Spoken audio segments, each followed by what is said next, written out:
Hi, everyone. My name is Barnini Bhattacharyya, and I'm really excited to be presenting research on allyship today, consistent with the theme so far, with my wonderful colleague, Dr. Samantha Erskine and Courtney McClooney. This research was very much a labor of love and took a village, and I want to acknowledge that it did indeed take a village up on my slide. So allyship has really gained traction in recent years as being the magical cure for addressing issues of equity, diversity, and inclusion in organizations. And thus far, an ally has typically been defined as somebody who belongs to a dominant group, engaging in supportive behaviors and actions on behalf of a marginalized group or group member. Unfortunately, this conceptualization of allyship really takes a sort of one-sided view of allyship, and it takes an unequivocally positive view of a relationship that really positions the ally as a powerful individual who is giving help to a marginalized individual who needs help. And we do know that this is not the case in how allyship plays out. Allyship is very much a relationship that is fraught and has power embedded in it.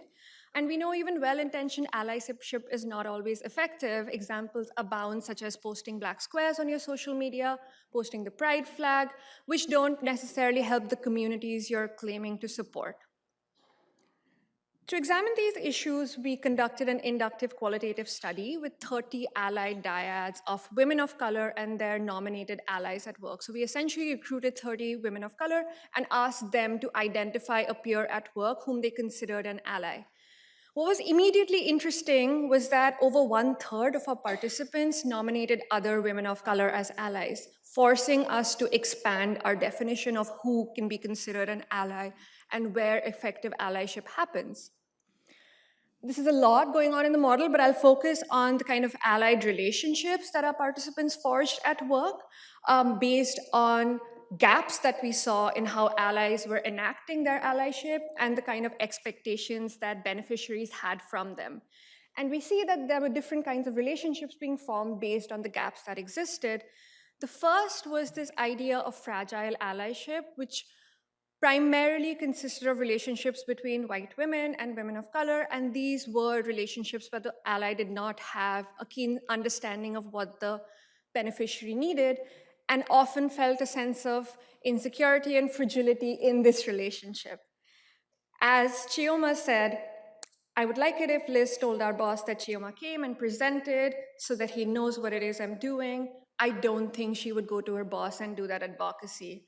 When I try having a conversation about that, she becomes emotional, and I spend all my time managing that and telling her that she's not racist. Liz seemed to conceptualize the relationship differently and said, discussions of race and racism we've had in the past. She needs me as somebody who's a safe space to talk to because I'm willing to engage and listen. The second relationship we identified was paternalistic allyship, typically forged between senior white men and women of color. These often framed the beneficiary as somebody who was exceptional in order to be deserving of allyship. So Phoebe said, he's been the best boss of my career to date. He was so supportive. As a young Black person who's a Black woman, it's easy to be dismissed. Patrick said, I knew that this was an exceptional person. The more I heaped on her shoulders, the more she was never faced.